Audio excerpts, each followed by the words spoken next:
Hello everyone, I've come back to Mere Knolls Cemetery because on one of my previous videos I did yesterday I visited the wooden headstone that I wanted to have a look at, and I wanted to find out who it was who was buried there and a little bit more story about the girl called Ann. So I went back and I checked all the stuff I've saved done over the years, and there's only two wooden headstones that I've come across, and I think the other one's in here as well, but it's somewhere around here as well.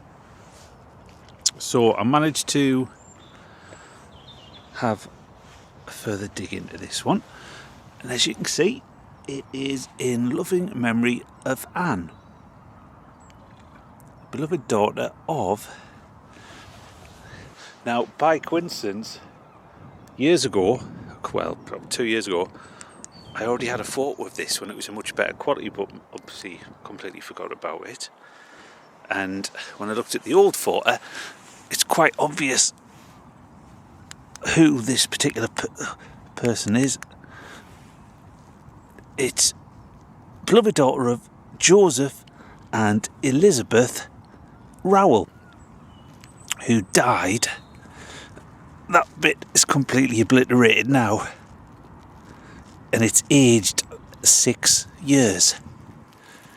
She hath gone to the mansion of rest.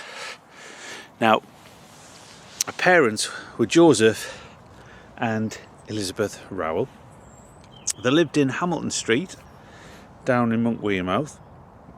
Now, Joseph was a shipwright, which is like a ship's carpenter, so obviously would have been skilled in wood. Now, it has got a stone base, and young Anne, it was 1884 she died. She was born in 1878. Joseph and Elizabeth would have about 9 or 10 children over the next few decades, but Anne was one of the first in the family. So I think this is a really touching piece of history, not just for the family but for Sunderland, because wooden headstones don't tend to last. She was actually buried on the 4th of April in 1884,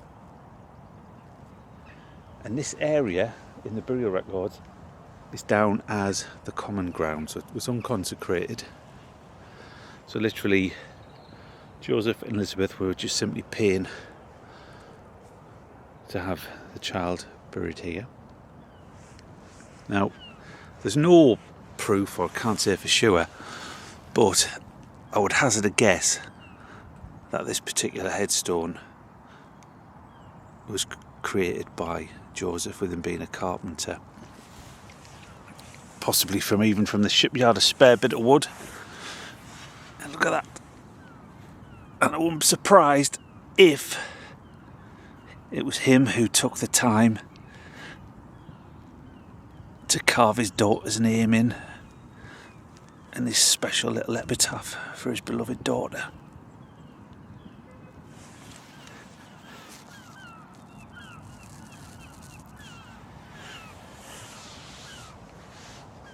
So if you ever want to come and visit this particular spot, as you can see in the distance, there's the 2 cemetery chapels there, so we're not that far away from this particular section. But Joseph and Elizabeth lived to a decent age, and they died at Dock Street. Now, they have their own headstone in this particular cemetery, which I found online.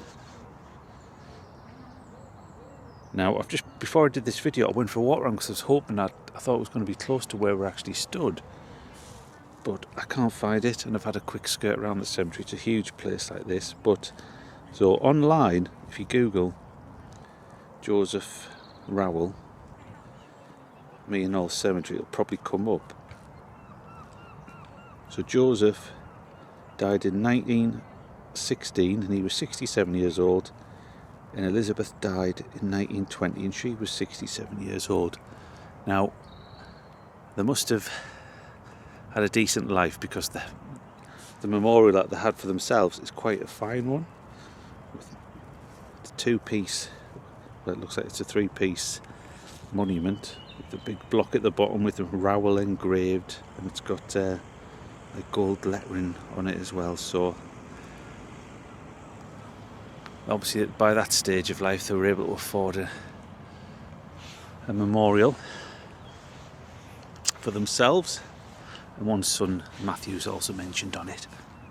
But there, loving memory of Anne, beloved daughter. So I think that's just a touching little piece of probably one man's work. As you can look around, there isn't a great deal of headstones on this particular, on the common ground, which I mentioned in the other video. Each cemetery had its own rules for if you could put a headstone up after so many years, or if it was offered up for sale again. But probably imagine Joseph and Elizabeth coming up here over the years just to pay their respects to the daughter. And if you just look over there, it's an absolutely gorgeous little spot for a Whitburn in the distance.